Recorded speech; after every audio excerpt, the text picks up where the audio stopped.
I'm going to start the, okay. And then give me 1 second to start my screen share. Oh, I forgot my iPad. 1 second. It was charging. So sorry. Oh my.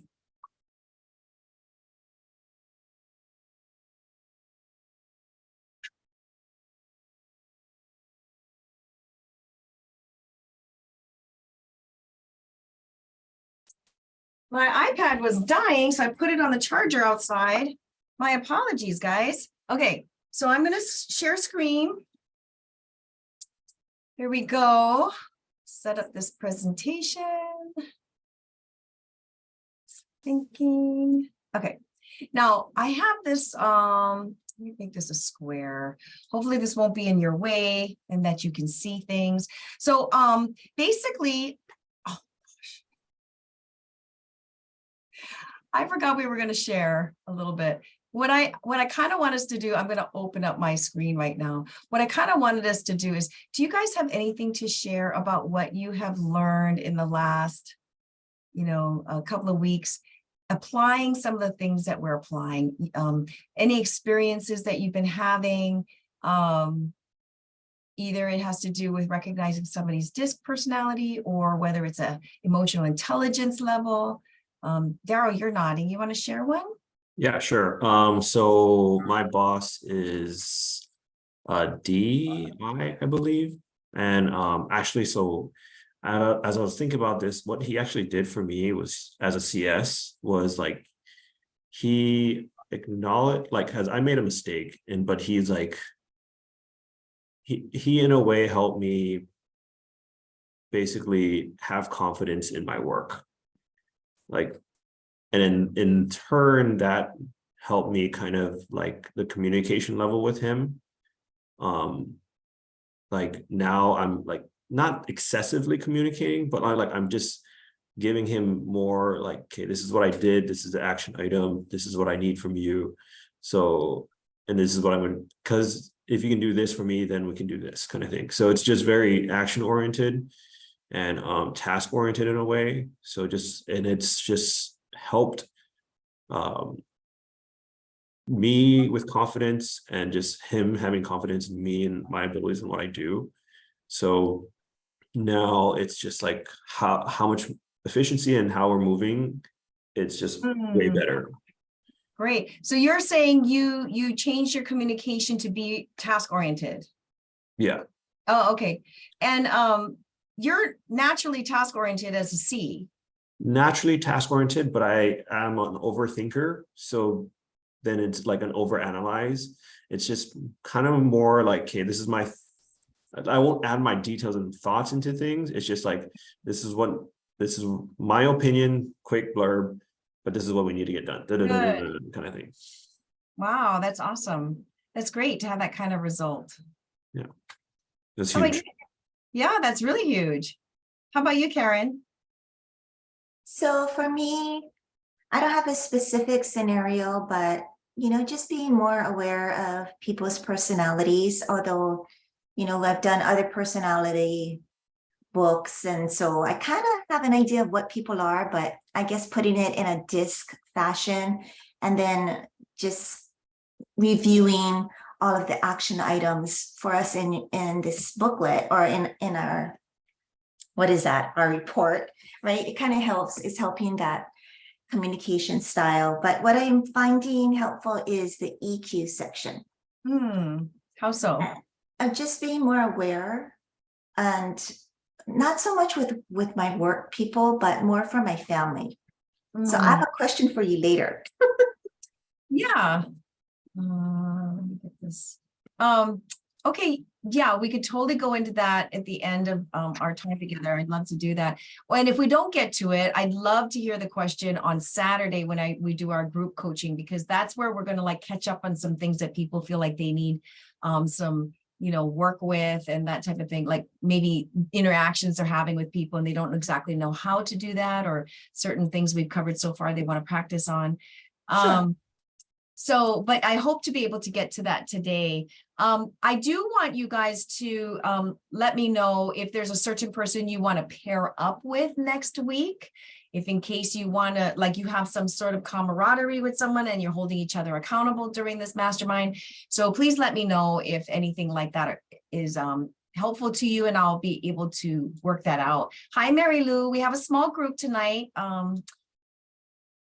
It's a long story, but a lot of people have some things, flights, COVID, things like that, unfortunately. So what we're going to be talking about, let me bring this down. Okay, so you know, I think that we can all admit that drama, we're going to talk about communicating through drama. And I think we can all admit that drama exists to some degree or another around our lives in some context, even if you're not directly involved in it, right? And I think we can agree that often we don't recognize something is drama until it gets out of hand, because, you know, we're so busy or we're preoccupied that we don't see the early signs of it coming on at times.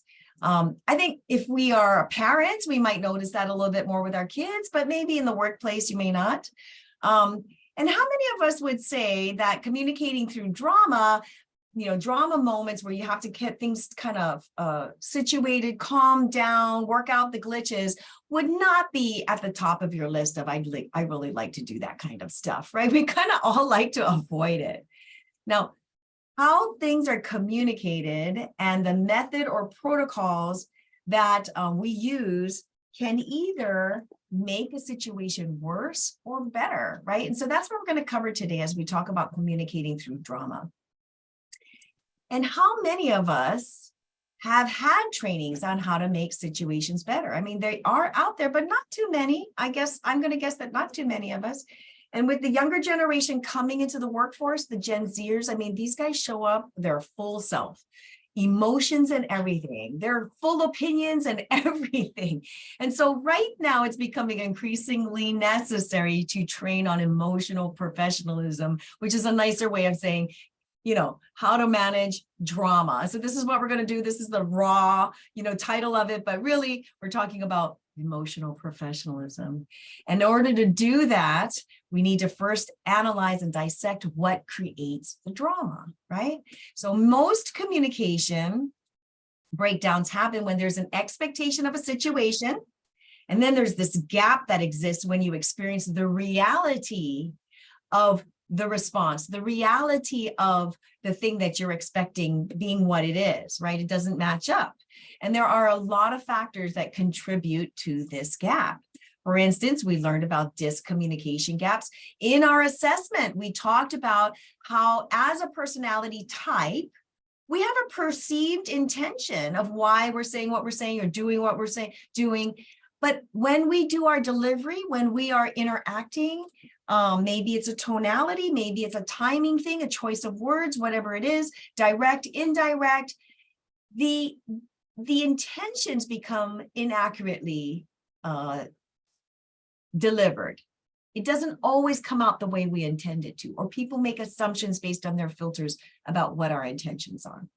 Some of the other components that fill up this gap between expected outcomes and expectations and what the actual situation is the way we're brought up, our upbringing, our emotional intelligence, which we covered last week, and our inner beliefs, which we also covered. And we're going to keep touching on that over and over and over again, because it's such a huge component. And here's the thing. If we don't deal with it, if your people on your team don't deal with it, resentment sets in. Resentment sets in, and then drama begins to unfold on your team once resentment sets in. So if you see the signs of it, what's really going on is there's some resentment festering, and they don't talk about it. Most of the time, people don't know they're doing it, right? Then what people do is they will restrict each other from their goodwill. They cannot get back into somebody's good graces, even if they try really hard at times. It's like when you're driving on the freeway, we all do it to some degree. Okay, maybe I'm the only one who's done this in the past, okay? But we're driving on the freeway, somebody merges onto the freeway and cuts us off, almost hits the front of our car.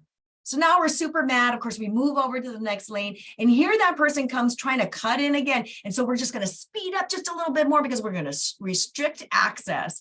That is a mild form of us having some resentment. We're being cut off, and creating some restriction in their life. And then people look to start ways to create revenge. How do I get even? How do I get back at them, right? We don't help each other out. That's one way. I'm not going to help you out in the office. I know I'm not talking to anybody here. You are all very good people, teamwork, be it players. So I'm not talking to anybody here that does that, but you probably see it somewhere in your office. Maybe the revenge looks like talking about them behind their back with the intent to pit other people against them too. Who knows what the manifestation of that is? Well, last week, we walked through, like I said, draw up 3 categories or 3 pillars, possibly 4, that represent areas of your life when we were going through the emotional intelligence section. And as we went through it, you were supposed to jot down names of people that came to you that you recognized operated at a certain level of emotional intelligence. I want you to pull that sheet out. You can pull that sheet out if you have a little binder with you where you're sticking everything. This is your Driven for Impact Masterclass. I want you to pull that out. You have those 3 categories: your personal life, your family life, your work. And then the 4th one could be church service or civic commitments, anything like that, because we're going to use that in a little bit. So keep that right there handy for you. So this week, we're going to discuss 4 pillars of drama. And these 4 pillars are very closely associated with debt. That feeling of debt, the thing that we say, where we say there is a invisible line of demarcation. And if you cross it, you are now at a deficit. And so drama comes in. And it needs to get out of our lives. It needs to get out of our workplace. It needs to get out of our home. And I talk a lot about taking responsibility for ourselves. You've heard me say that in different, types of lessons. Maybe you were on Success Roadmap, and we just did that yesterday. But I talk a lot about taking responsibility for ourselves and the result in our life we take responsibility for, because at the end of the day, I'm responsible for my attitude. I'm responsible for my thoughts. I'm responsible for my feelings. I'm responsible for my actions, right? We all are. I'm responsible for me completely. I'm responsible for everything that shows up in my life. And I have to be, because it's my life. I put myself here. Every once in a while, you'll hear me say something. I've had people make comments about some of the things that I, do with the nonprofit and my coaching business. And people say, wow, there are all these things that you're doing. Well, listen, my life is the culmination of every decision I've made. I'm completely responsible. And so the beautiful, powerful thing about that is I'm also responsible and have the power to change it, to modify it, to invent it. So it's kind of cool. I had no control over what happened in my childhood. None of us do. The things that have happened to me, they may not have been my fault, or the things that happened around me that affected my life, but I'm responsible for me 100% right now, right? Aren't we? Yeah. The problem is, if I'm not responsible for being the way that I am, then the rest of the world is required to go to the doctor or to see the therapist to get right before things can be okay in my world. I'm not going to be waiting forever. It's just not going to happen, right? So I've got to take 100% responsibility for me. That understanding raises our emotional intelligence level, and now we can have the difficult conversation when drama is involved. This is the baseline for those walking at a greater level of emotional intelligence and awareness. This is the baseline. We are fully responsible for us. So with that as the baseline, when managing conflict during drama, the question I have for you is, who is responsible when there is conflict? Who's responsible when there's conflict?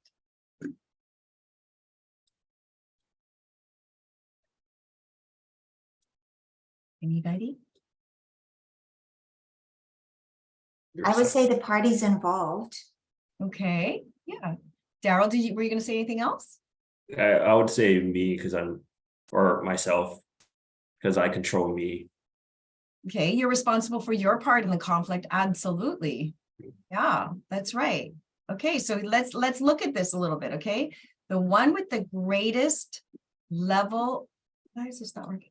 Of awareness is responsible. The one with the greatest level of awareness is responsible because now you have the awareness to navigate this. You can choose to no longer have the conflict. You can choose to navigate things so that it doesn't spiral out because you have a greater level of awareness because you're in complete control of your life, like you said, Carol, right? And you might be wondering, well, what does this have to do with communication, Layla? Because this is a communication masterclass. It has everything to do with communication. If we understand that what is going on in the unconscious mind, if we realize what's playing back there, if we can spot the signs of drama growing and festering, if we are operating from the baseline of being responsible for ourselves, we can now use our communication skills to nip it in the bud before it becomes a full-blown problem. And it starts with us first. It's not our parents who didn't raise us properly, or a spouse, or a coworker, or an employee. So let's look at how drama starts so we can recognize the behaviors right away. First of all, we have those 4 pillars. Number 1, people jump to conclusions. People jump to conclusions. As soon as you hear somebody jumping to conclusions, you know it's starting, right? Maybe there was some resentment there, and so now it's starting. Be mindful of that. Then they get offended. Then they make stuff up. And then they ignore any noble intention. See, whenever you or those around you engage in any one of these 4 behaviors, you are literally exhibiting resentment. And what I mean, like, even if, maybe you're engaging in one of these 4, if you're having the conversation with them that's centered around one of these, as opposed to saying, maybe that's not exactly how it went down in their mind. And so the first thing that happens is we jump to conclusions. We play the this means that game. We jump to conclusions that, oh, you know what that means, right? This means that. Did you see that email he sent? Well, you know what that means, right? And we jump to conclusions. And jumping to conclusions is all about assumptions and judgments about others. It is the know-it-all syndrome. We jump to conclusions because we think we know it all. Based on our beliefs and our thought patterns that are back here in the part of the brain, right? We become trapped in our way, and our perspective is the only way. But the problem is it's really hard to stop that energy if we let it go rampant, because energy does 2 things. It expands and it expresses itself. It has to. And if it can't expand any further, guess what? It transmutes into something else. That's the law of energy. So what happens is once we say, you know what that means, right? We're making some conclusions here. This energy is looking to expand. So now we're looking to get offended.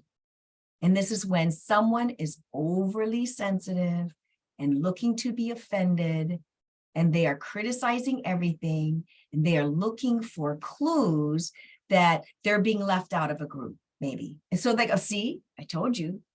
Or they're looking for their boss to ignore them or yell at them. That might be you. They're looking for some sort of way to verify their belief about you. And it has nothing to do with you whatsoever. They're looking for a derogatory comment to give them a reason to be offended. My boss, man, they're the worst. You know what I mean? Because you know what that means, right? That means now I have to go to MSU. I have to go to Make Stuff Up University. And pretty soon I have a doctorate degree at making stuff up, making conclusions.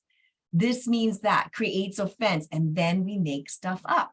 And this is where I assign a meaning. Now I have given purpose to the offense that I have. So I've added more and more to the story to support my jumping to conclusions. So I'm breaking this down because I know that as I'm talking about this, you're going, oh yeah, I totally see that around me sometimes, right? Maybe it's within your family, maybe it's in your workplace. and you're starting to go, I know exactly what you're talking about. And we may even say, we don't like this. Well, then let's look at the different stages and how can we identify it growing into this so we can stop it before it does. So MSU is about the stories we tell in our own heads. So you know why he sent me that email, right? It's like the other day when he made me do that extra assignment. He is after me. He doesn't like me. And he's a terrible boss. That type of thing. And this behavior is now rearing its head and driving the behavior. And we do this all the time. We do it in a nanosecond. The only way you can jump to conclusion and make stuff up in a nanosecond like this is if you don't declare noble intent. You don't declare noble intent, and not declaring noble intent of the other person means we view them and their words and their actions as automatically vindictive or out to get us. Not declaring noble intent is always assuming the worst in people. In this pillar, you expect to be let down. You expect to be hurt, to be cheated. Now, as a leader, this is where we want to help people to remember that choosing to believe good intentions in people instead of choosing drama, of course, we wouldn't use that word, is a choice.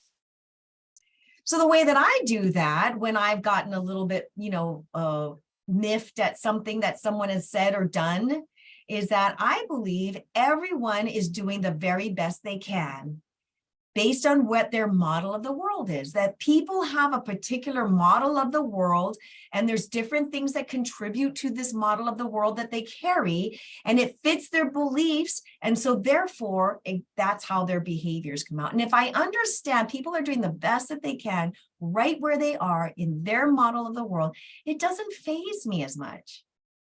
Because there's nothing I can do about that. And there's no obligation move that I can make. There's no way to appease it.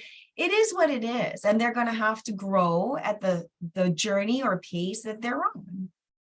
And remember, this behavior comes from a belief way back in someone's timeline when they were kids. And this is where we can use our emotional intelligence to help intercept the pattern. You're not going to change it, but you can intercept it. Okay, you can shift the thinking process, the thinking strategy. This is in neurolinguistic programming, the language of the brain. This is called strategy. These 4 pillars that I'm describing, it's called a strategy. Our brains have strategies to cause us to come to conclusions on things, to cause us to protect ourselves. There's strategies in how we pick things.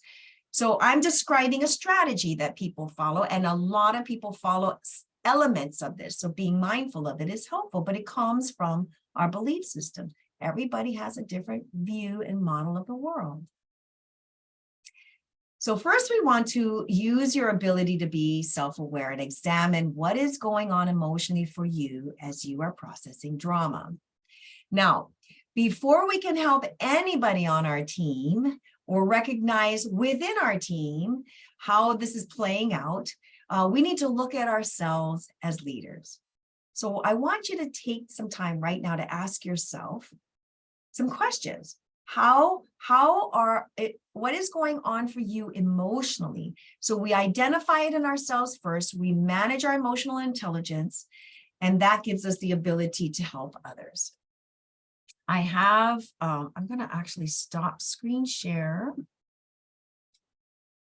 because I'm going to give us 4 minutes here. I'm going to put these questions in here. This is where you're going to pull out that worksheet I talked about, where you have those categories from last week and the names of people that you were thinking of, right? And I want you to take about 4 minutes to reflect on these questions. Look at the names in those categories. Take some time to write and reflect. If you're involved in drama of any kind yourself, even if it's just a little bit, because you just listened a little too long, even when you kind of knew you should have stopped it, but you didn't, right? Take some time to write those things out and answer the questions. I'm going to give you 4 minutes.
you have any questions, let me know.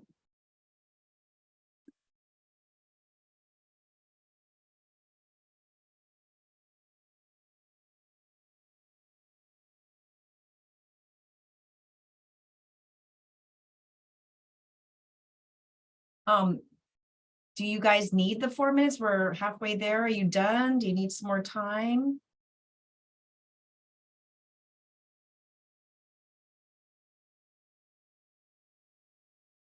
I'll give you another minute. I don't know if you guys are writing or.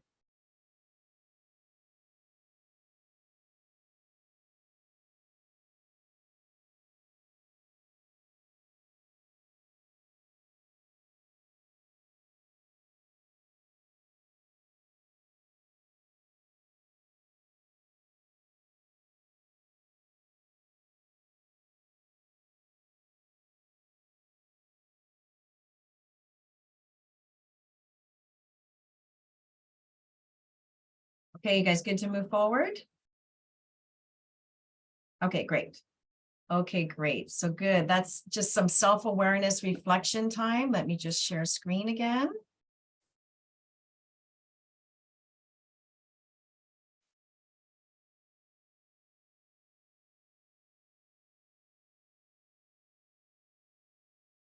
Okay. All right. So once we look at our own contributions and we change them, then we can help those around us to identify if they are making assumptions about somebody else's intent, right? And when we assume someone's intentions, guess what this means?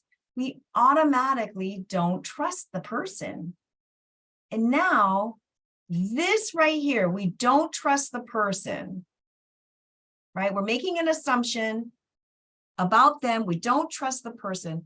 This is our opportunity to approach things differently. First ourselves, and then helping other people make that shift.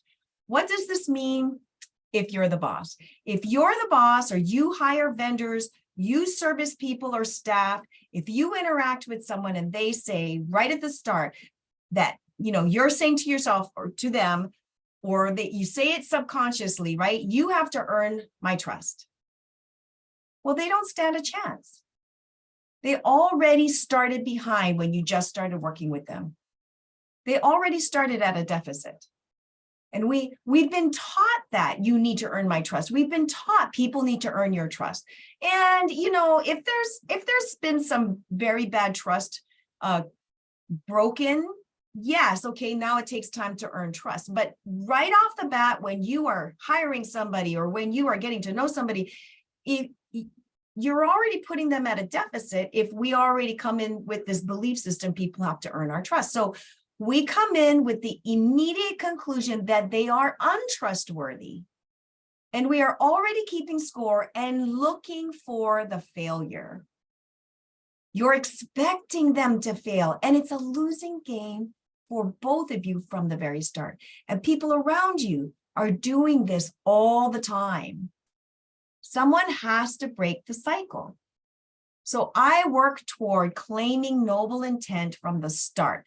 I'm going to start with the fact that you are trustworthy, that you're honest, and that your intent is right.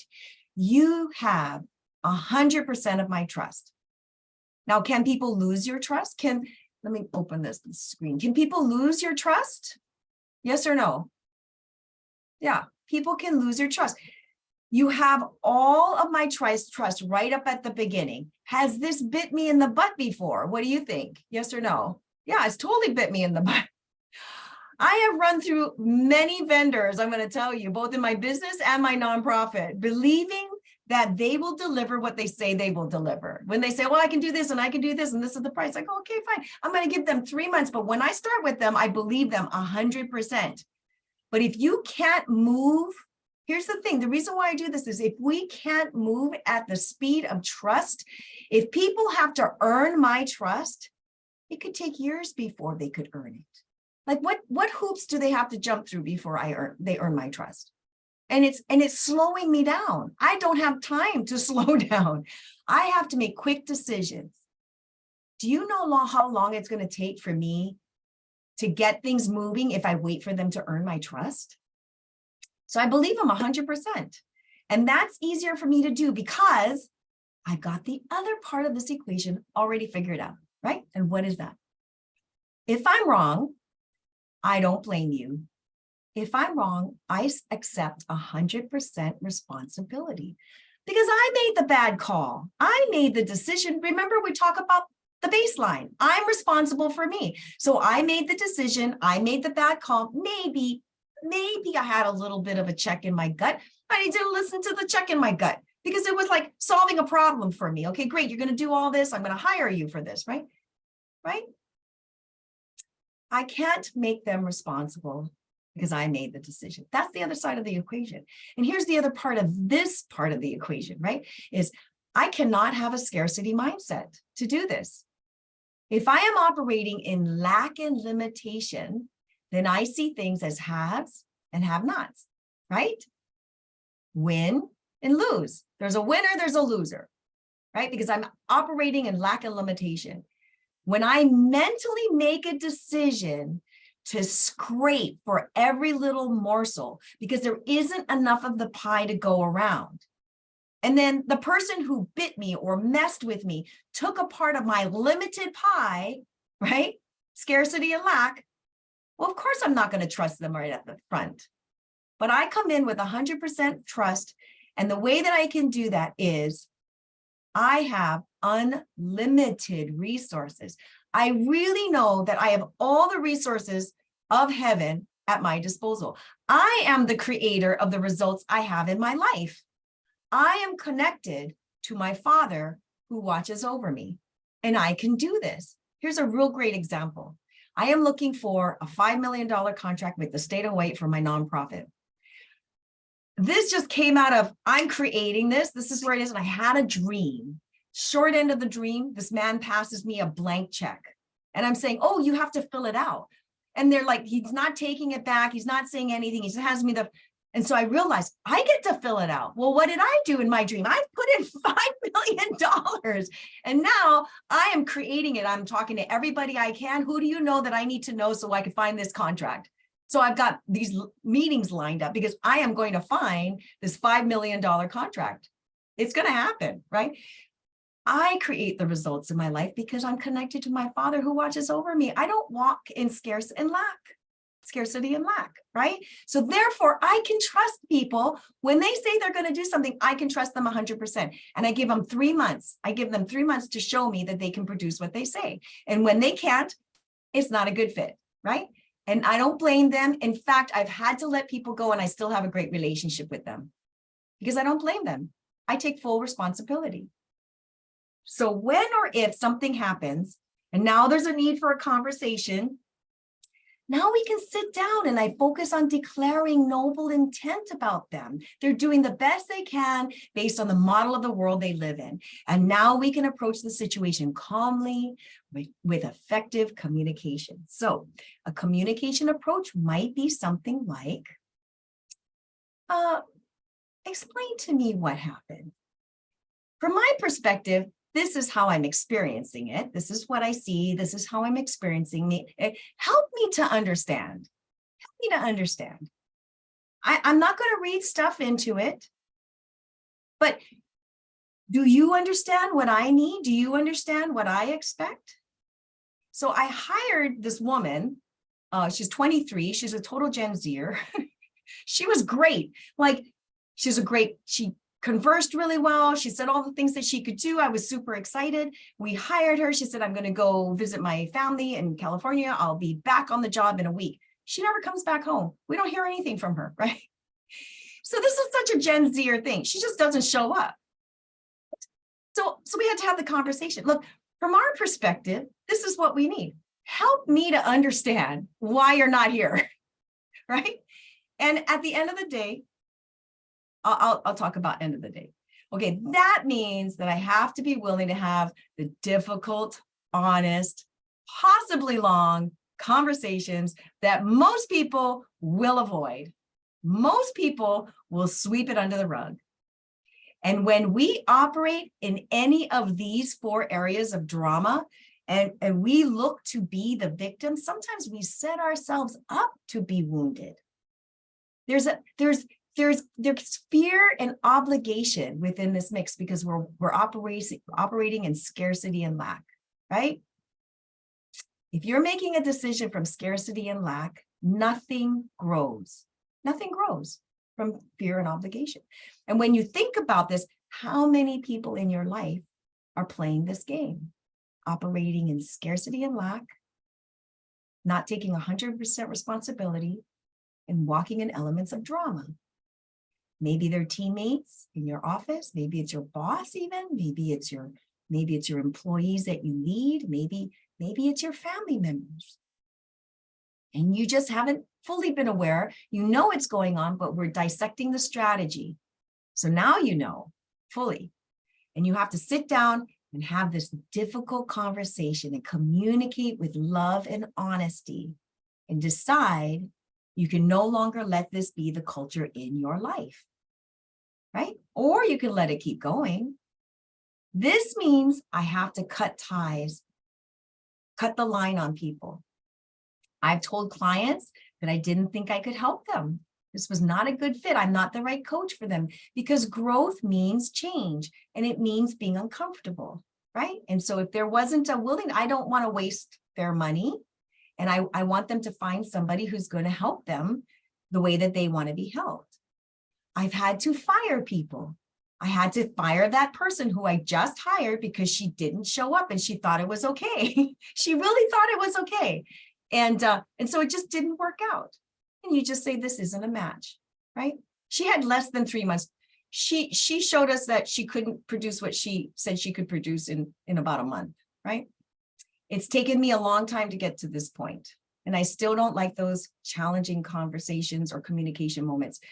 I don't like it because I don't want to hurt people's feelings.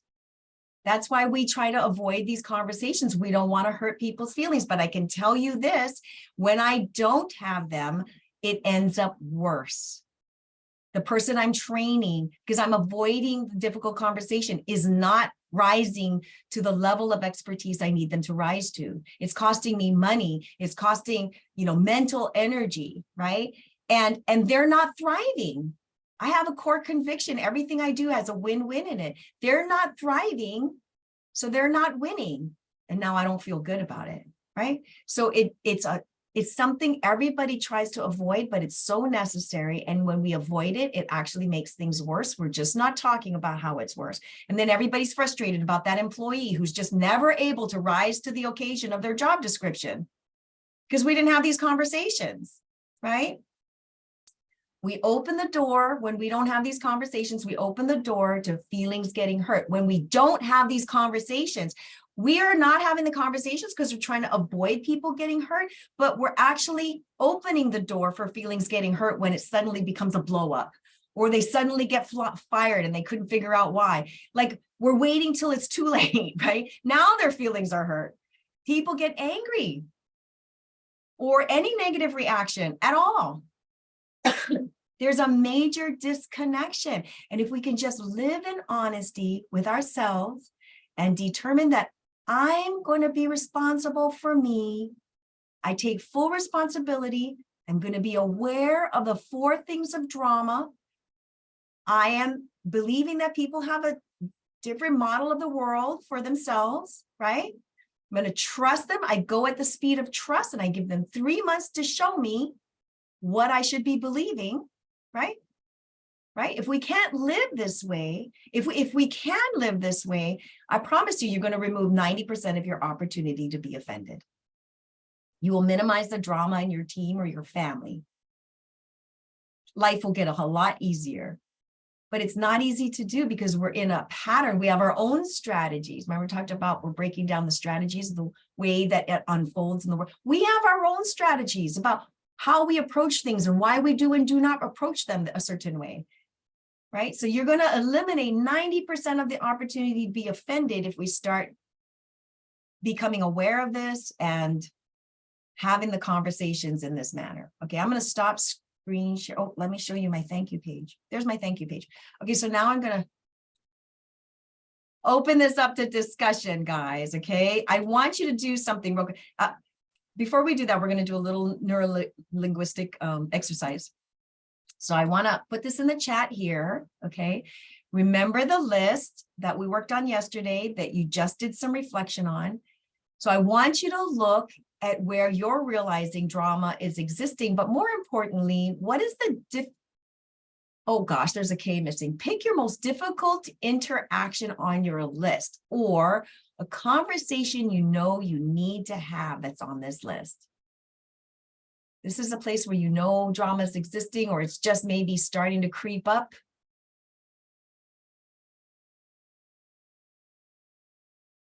You want to claim good intent, right? Okay. Let me know if you guys all have it. Do you have it? Okay. Mary Lou, do you have the conversation you need to have? All right. Okay. So now what I want you to do is I'm going to have you close your eyes.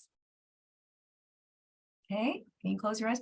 I want you to picture the person in front of you that you're having this conversation with. I want you to see things from your perspective as you see them across from you. And you're having this conversation. How are you feeling? What are you thinking? What are you thinking? What are the needs that you have that need to be met? What expectations do you have? What boundaries do you have? Start doing some inventory.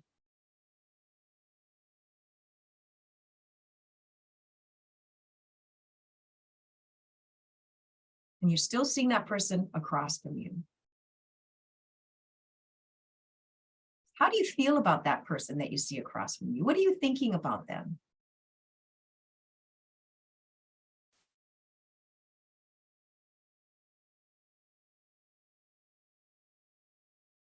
All right, so now what I want you to do, keep your eyes closed.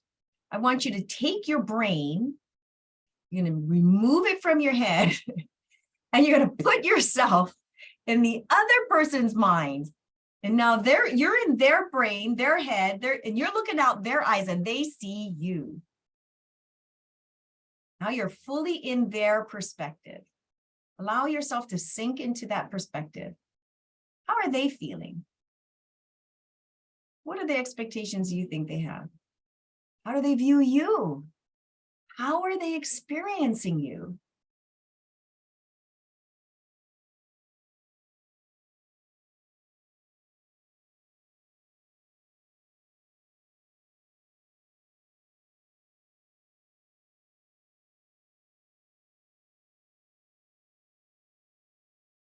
Is there anything more? After you're kind of collecting this inventory of how they're experiencing it from their perspective, is there anything more?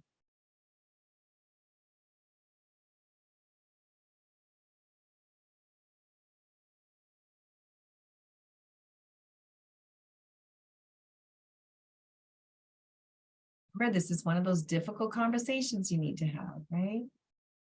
All right, now you're going to remove yourself from their body and you're going to go up above. Now we're going to look at God's view. So I want you to look down from above and you're looking at it from God's view and you see the two of you below facing each other. You're seeing it from the top of your heads. What is God's perspective in this? How does he feel? What is his expectation? How does he feel about the person across from you? How does he feel about you?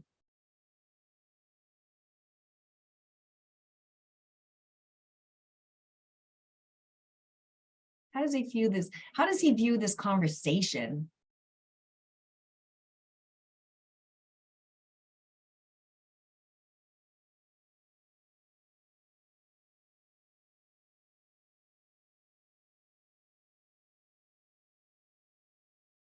And when you've collected that information, I want you to ask God, is there anything more I need to know?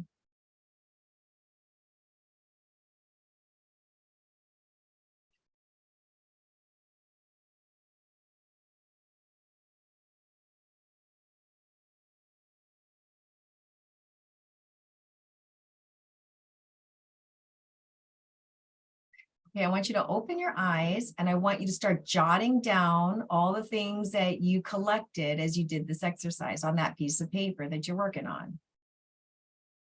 Just start writing down all the things that you got from the other person's perspective, God's perspective. Just start writing it down.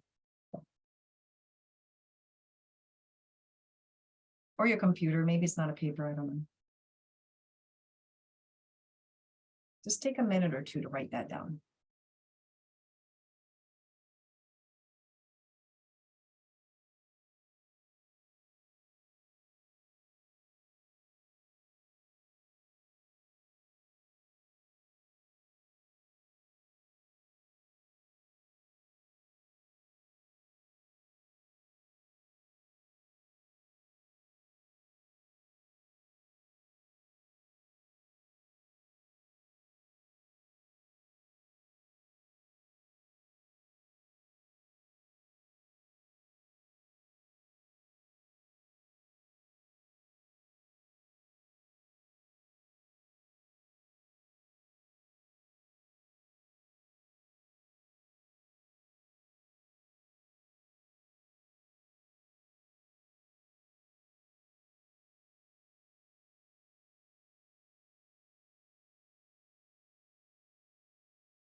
All right.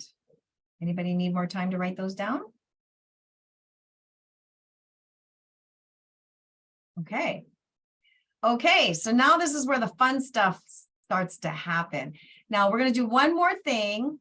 And then after we're done, then I want you guys to share. You can share any part of it. You can share, your experience as you did this last exercise or just anything else. Okay, so, but first we're going to do this next exercise, which is still connected to what we just did. So you had this interaction with the person, you checked in with yourself, you checked in from their perspective, and you checked in from God's perspective, right? So the point of that is to get you to calm down if you happen to have chosen a conversation that was going to be really hard for you to do, so that you can see it from different viewpoints. That helps a lot to be able to just get yourself in the right frame of mind. So now what we're going to do, and I'm going to put this in the chat right there, is we are going to, I had people go into breakout rooms because our group is so small. I think we're going to learn a lot from doing this together. So what you're going to do is you're going to have this conversation. You're going to have this conversation.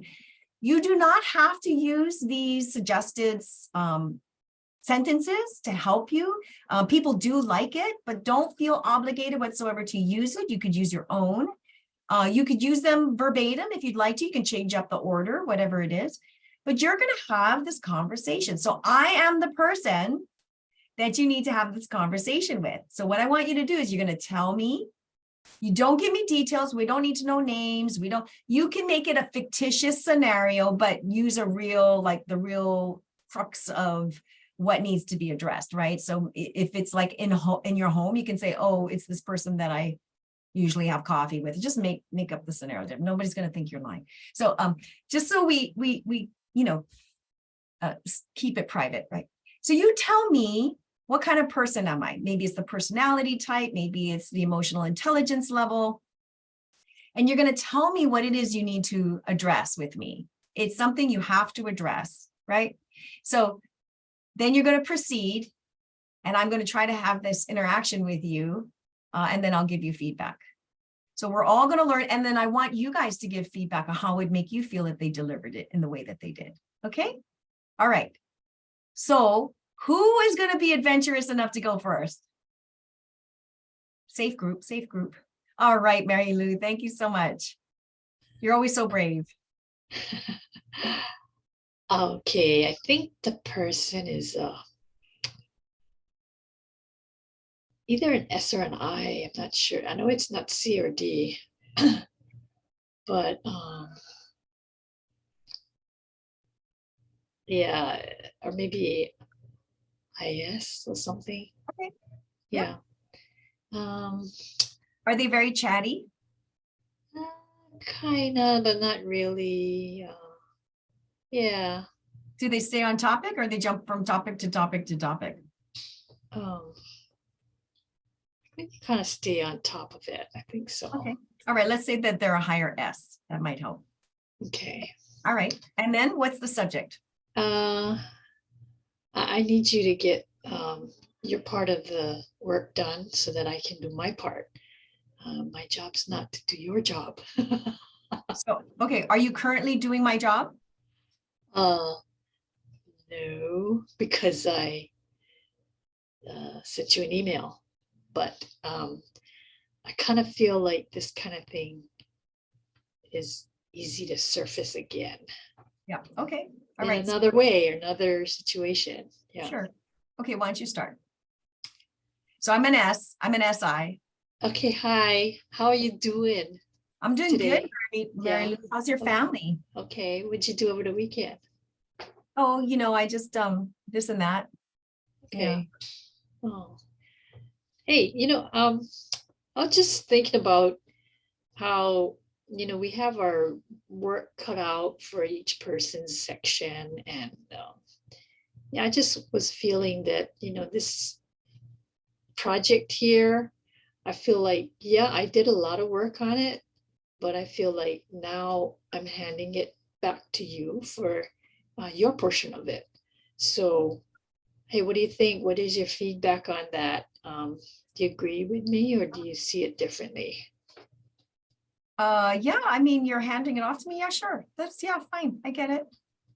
Yeah, but what do you feel about it? Is it like okay, or you don't like? Well, let me ask you something. I'm going to break character for a second. Is this my job? Is it my job description? Yes, it is. In fact, Okay, it is okay. your section's That's fine. That's fine. portion. Mary Lou. Yeah, it's fine. No problem. Okay, well, if you have no problem with it, like you say, I'm gonna just trust you with it and let you go ahead and do your portion. Okay? Yep. All right. Yeah. Okay. Okay. Thanks. So what I liked about what you did was you connected on a relational level because an SI needs to have that connection relationally. Okay. Right? Yeah, you asked how you're doing, but you didn't just say, how you doing? Okay, great. Let me get into it. Task oriented. You went, well, how was your weekend? So that was really good. Okay. But the other thing is that an S is going to be a very agreeable person, even if they're not agreeing. Yeah. So you have to be a little more specific for me. Like, this is how I'm feeling. This is how I'm experiencing. Oh. I'm experiencing that when I hand it off to you, it doesn't always get done. Is there a reason for that? Maybe there's something going on. Is there some way I can help? Is there something going on I should know about? And how can I alleviate that a little bit? Or how, let me just understand what's going on, right? Because this is how it's affecting me. This is how I feel. But you don't want to go too much. Now, S's, guys, they don't like a lot too much, right? They can't handle a lot too much. So you want to drip. You want to drip. So I need to know with my team that I have to drip certain things when it has to do with emotional that they're going to take as rejection. Okay. So you have to let them know this is how it's affecting me. And I like our relationship. And then when this happens, it kind of makes it a little bit, difficult because I don't exactly know how to converse with you because it's affecting me. So help me to understand what's going on in your end. Now, an S wants to help. So that's a perfect statement to use for an S. Everybody wants to help for the most part, unless they're a D and they're the boss and it's not my job to help you. That's going to be a D response. Okay. All right. Does that help at all? Yeah, a lot. Thank you. Yeah. Okay. Thank good. you. I really like that. Good. Part of having a difficult conversation is remembering that you have to state what it is you need. And you start that off by saying how you're experiencing whatever's going on, right? You have to state what you need. If you're not clear, people aren't going to pick it up. Okay. Next, who'd like to try? In fact, we're gonna switch this off. Okay, Karen, you're gonna share this with. What is the personality type of this individual you have to have a difficult conversation with? An S. An S. Okay. I'm going to have you converse with Mary Lou, and we'll just kind of learn from it. And then, by the way, excuse me, Karen or Daryl, did you have anything you wanted to add to Mary Lou's scenario? Maybe you picked up stuff that you can contribute and help everybody else who's going to be listening to the recording. I thought your insight was really good in dealing with an S. Okay, well, thank you. And as you guys are observing it, go ahead and jump in and give your observation as well. So Karen, could you please use your scenario with Mary Lou as the person you're talking to? Because she's an S. She's an SI. Okay, so you're an S with a very low EQ. And you probably have trauma. And so that just kind of compounds to everything. And I am wanting you to, for your safety and for other safety, I need you to clear up an area because it's not safe. So that's a scenario. Give a little hint. The EQ, the low EQ shows up how? What do they typically do? They don't do anything. They agree because S's are agreeable, Yes, but they S's do are- nothing. Okay, all right, It's the same thing. okay. All right, good. Okay, Yes. Mary Lou, unmute yourself. There you go. All right, have at it, girls. So hi, Mary Lou, how are you doing today? Oh, hi. Yeah, I'm fine. Good. So anything exciting that you did today? No. Nothing, same old, same old. Mm, yeah, like that. So, Mary Lou, I just wanted to share with you, this situation of this area right here. I just think that, how can I help you clear some things up here so that it's not a safety hazard to you or anybody else in this office? How can I help you? Like, what are your thoughts on it? My thoughts. Oh, well, I think, yeah, I understand. I know what you're talking about. Yeah. So do you recognize that it's kind of a safety hazard also? Do you agree that? Oh, yeah. Yeah. So how can we work together to kind of make it so it's safer?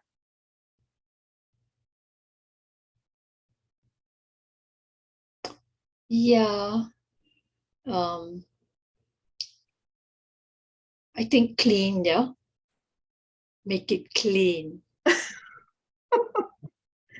Yeah. So do you think if maybe we kind of sorted things out, it would help? Oh, Like yeah, it good just- idea. Thank you. Okay, great. When are you free? Okay. I think maybe like tomorrow morning. Perfect. I'll be here tomorrow morning. Oh, okay. Okay. Oh my Thank gosh, you. Mary Lou, you're like, that's totally, I'm not even joking. That's amazing. Totally, totally the response. Totally. High five, Karen. You did a good job. That was No, you did a amazing. good, Both you, of you. your face, that is exactly it to the T. That's awesome. All right, feedback, Mary Lou. That was very kind and understanding, and it made me feel supported when you said you want to help and that you want to meet, and so it didn't sound so scary, like, oh I gotta do what? Like that kind of thing. Or yeah, you kind of made it seem so supportive and nurturing and understanding that I feel, whoa, I cannot go wrong with this lady. Despite all this, what do you call that? Um, Trauma, past trauma or something, coming into the mind about, oh, what is she trying to do? What is she trying to say? But then when you're offering to help, oh, wow, all of that just went out the window. Excellent. Good job. Yeah, someone with an EQ that's low like that, they're already coming in like, you're untrustworthy and you have to earn my trust. They're not coming in with yeah. So really great point. How about you, Daryl? Did you have something you want to share at all? So actually I was looking at your facial expression to see if you like, I was like, man, Mary Lou's doing a great job. I'm getting a little irritated. So I was like, you kept your composure. You kind of just like, oh, like, how about this? Doing the suggestions, but still leaving them the power to make the decision, but like being very suggestive for it. But you kept your composure. So I was like, great job. And Mary Lou, oh my gosh, that was like fantastic. Yeah, really good point about Karen's facial expression, her nonverbals. Like she didn't if you were irritated by that, you did not show it. I don't know, Karen, if that kind of conversation and the pace of it is, because you're a high I. I know that you have some D in there in your past life, but so they're faster paced. So I don't know if you felt a little irritated. Is that how, do you typically feel a little impatient when you're having a conversation with this person? Well, I guess I wasn't showing any irritation because I was just marveling at how well Mary Lee was looking. This S person, exactly like her facial expressions of like, yeah, anyway. Yes, so I'm definitely a higher paced person. And yes, I definitely still have some D in me. Absolutely. Yeah, so you did a really great job keeping your facial nonverbals still very friendly, very trustworthy. So that's a really good one. I will point out a couple of points that I think you hit really well. The fact that S's like to do things as a team. So when you offer, can I help you? The second thing is the fact that S's don't like change. So if they're a very high S and they're very slow moving, the fact that Mary Lou said, how about tomorrow morning, that may not happen. Right. So then they might say something like, well, I'll get back to you. But I would not leave that conversation until you have a definite time. Right. And so what you did was you did it in such a great pace. Like as a D, it was a very irritating pace to me because I'm super fast paced, right? But you did it at such a great pace for this S who's low EQ. And you were patient. And so it helped her think about, all she's thinking about is, I gotta do something, it's not within my norm. Now, could it help if is there something about, okay, so it's a hazard. Has somebody gotten injured by it? Is there going to be an inspection coming up in the future, or a spot inspection possibly, or something to that effect that you can bring into the mix? Not necessary to explain, but I'm just saying there could be some element of that you could help her go, this is really important for all of us, but we could do it together. And so you really hit the fact that she doesn't like changing, that slow pace of helping her mentally shift, right? It's going to be 4 times slower than what you do to mentally shift, if not more. So great job on that.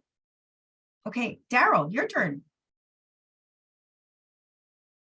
Okay, I don't know what their disc is. I was actually trying to think about it as we're discussing, but it is a family member who has horrible timing on conversations. Okay. It's And scenario is basically, or the one that came to mind was like, I'm trying to relax and wind down, and then they're like not not respecting the boundary, and kind of just like, I want to talk about this, and this kind of thing. Okay, so you're gonna talk to Karen, Okay. and you need to tell her what kind of personality she needs to be. And it's gonna be harder because it's a family member, because if you're close to them, typically we just like bark at them, right? Yeah. So let her know who she's playing. So I don't know the personality. I'm gonna guess an S, and then like EQ level is kind of on the lower end, but I think they have some level of EQ, but yeah. So if they butt in, they're chatty? Are they chatty? Are they chatty? They can be. Okay, so maybe they have some I in them, Karen. Yeah. And they don't have social management. They don't know how to manage a room. Okay. Okay, go ahead, Daryl. Okay. Oh, hi Karen, how are you doing? Oh, I'm great. I had a great day, and yeah, there's so much going on, and I had a really good lunch and got to meet with my team, and and how was your day, Daryl? Like, what did you do? It was really good. Got to get some work done, and yeah, it was fun. Oh man, this is hard. Okay, family member. Okay. Okay, look at the chat. Are any of those sentences helpful? Doesn't make sense for you to make it up all on your own right now if you have a cheat sheet to help. So maybe this would help Daryl also. So like, are you having a conversation with me to remind me about my boundaries? Or like, are you trying to say like, yeah, I had a good day, I kind of just want to relax now? Or like, are you trying to tell me that I don't let you relax? Or maybe Yeah. that help? Like, what is the scenario here? Yeah, scenario is Assignment is kind he of- has to have that conversation that's difficult. Like, let's have this discussion about what my need, the interaction we're having. Yeah, it's for me to try to relax and wind down. No, No? the goal of this exercise is to have the hard conversation to express what you need from them, Okay, got or it. help to understand where they're coming from, so they understand where you're coming from. Okay, got it. Yeah. Okay. Okay. So can I start from the beginning? No, Just start right where you're at. Mhm. okay. Just start that conversation. Okay, Karen, I actually wanted to talk to you about something, and it's something I've been meaning to talk to you about for a while now, and I just wanted to kind of just get your perspective on it, and then see where I'm at too, and then kind of just get on the same page, and kind of set some boundaries for each other in a way. Is that okay if we What have do this? you mean? Like, what kind of boundaries? Like, do you think I'm going over the boundaries and not respecting your boundaries? And I'm so confused. Yeah, I would say, oh my gosh. Look at the cheat sheet. Don't worry, don't freak out. Look at the cheat sheet. Okay, looking. I just want to understand, like, from your perspective on like, when I come home from work and then or come over for dinner, and then just kind of want to just relax sometimes. There's moments where that's like not happening for me, and it's I don't know how to do this. This is hard. Okay, who wants to help? This is my dad, so it's hard to like imagine a woman and then work through this. Okay, it's okay. Okay, we're gonna go a little over time, but I'm gonna be here for you, Daryl, and Karen and Mary Lou. I want you to know that you have the freedom to go. Okay. We will be having our Zoom on Saturday. I want you to bring scenarios. We're gonna do exercises like this, okay, so that people get comfortable with these types of conversations, right? So so just know that you have the freedom to go, but I'm gonna stay here with you, Daryl. But Karen, if you need to leave, I can switch roles with you. If you can stay, then we'll move forward. No, I want to just hear what your suggestions are for Daryl. Me too. Okay. Well, I think the first thing is you have to be upfront about how you're affected by this. And when it comes to family, you don't have to make it big, drawn out. And I think because you're overthinking it as a C, you might be drawing it out right now. I am. If it's a coworker, there's a little more delicacy to it. If it's a family member, they're used to you probably going, or whatever, like, oh my gosh, you're saying something to that effect, right? Whereas in this case, you can say it a lot more succinctly. Just say, look, I'm so sorry. I'm really tired. And sometimes I'm not able to just stop everything and have a conversation, right? Put it on yourself. Sometimes it makes me feel like blah, blah, blah. Is there something that, Dad, you want to share about what goes on? Maybe, because maybe he'll say something like, well, most dads his generation may not, but you never know. He might between the lines say, I just like talking to you. Then you're like, oh my God, you just like to right? So then you got to work that part out, right? But don't make it too labored. Okay. Okay. Got it. Okay, I'll try this again. Karen, I'm gonna imagine you as my dad. Okay, hey Dad, I just wanted to express what's going on with me. I'm tired. I want to just like relax, but also like I don't want to be disrespectful of you, and like just like not listen to you and not pay attention to you. But I also want you to understand, like, there's times where I just feel like you're not being respectful of me either in a way. And me trying to just like relax and kind of wind down for the day. But like, I just want to hear and understand from your perspective, because like this is me and like my emotions and what I'm thinking and my thoughts, but I want to hear from your side. And yeah, if you kind of just share with me, and then maybe we could find some common ground and kind of just like also find time to talk and be respectful of each other, and then do have conversations and yeah, eat dinner and whatnot, and just like enjoy each other's presence. And I would tell you, Daryl, I had no idea. So absolutely, like, unwind, and maybe we can have a good conversation over dinner. Because I like talking to you, son. Thanks. That was helpful, just to not overthink it, just go for Yeah, you it. were just sharing, right? It's good. That was excellent. Thank you. Much better.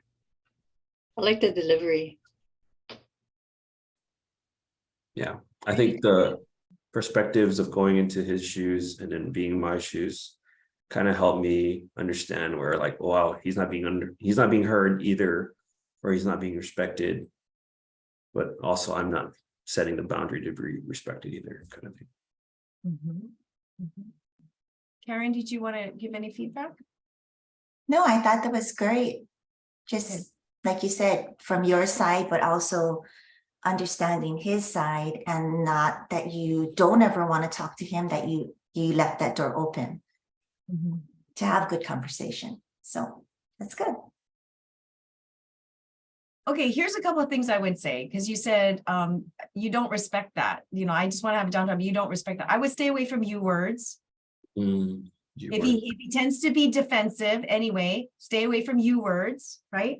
So you can say, I sometimes don't feel respected, just in terms of coming and just needing to have some space to unwind, right? And I don't even know that that's really relevant, if you don't mind my saying. I mean, I've already said it, sorry. But it's because really what you're saying is I'm just so depleted and I'm just needing a space to unwind. And sometimes that just means not having to have a conversation because I'm talking all day long. So you don't have to say, and I don't feel, sometimes you don't respect me in that space because he may not even know that's what you need. So then he's being accused of being disrespectful. He doesn't know what you need, right? You're now saying what you need. So I would start with the need first remember the commitment objective is not the end result. It's just the next step. So how can he be disrespectful if he's not even aware this is what you want? Right. Yep. So I would just start with saying, this is what I need, blah, blah, blah, blah. Is it all right with you if sometimes we don't really talk? Like, are you good with that? Help me understand. Are you good with that? Right? I really liked how you did say, you have some expectation, but I think that might be a little too much for him to chew in your first conversation. Mhm. So if he is getting it, okay, and then you see that and then he starts to slack off. Now you can have a second conversation with a different commitment objective. Right? Got it. Yeah, well, in my head, it's like we've had this multiple times. Okay. All right. Okay. Well, then now, based on what you just said, then that would be appropriate. Got it. That I did say that I needed this or that. And the other thing to think about is it is their house. Mhm. So he's thinking, I can be the way I want to in my house, right or wrong, right? He's old school. Right. So maybe you've got to come up with some things that you need to do before you get in the house. I have a side question. Yeah. When I'm having this conversation, sometimes I have it when everybody else is within earshot. So then they chime in and they kind of on my dad too. So I don't like now I'm like, as I did this perspective switch, it's like, man, I should have this in more of a private setting with my dad, because then my mom would harp in and smack him down too. And like everybody would just like, oh, bash, kind of like the family thing, just harp on something. Very, very perceptive of you. Yeah, and just another thing too is that I kind of feel like as a parent, he loves you so much that he just wants to talk to you and, hey, hi, how is it going? That kind of thing. And if you don't want to talk back and you get hurt and stuff like that. But yeah, it's good that, you try to show love and reassure. Yeah, that's a hard one. It's always hard when it's our family members. So, good job, Daryl. Good job not overthinking it, just getting straight to it. Yeah.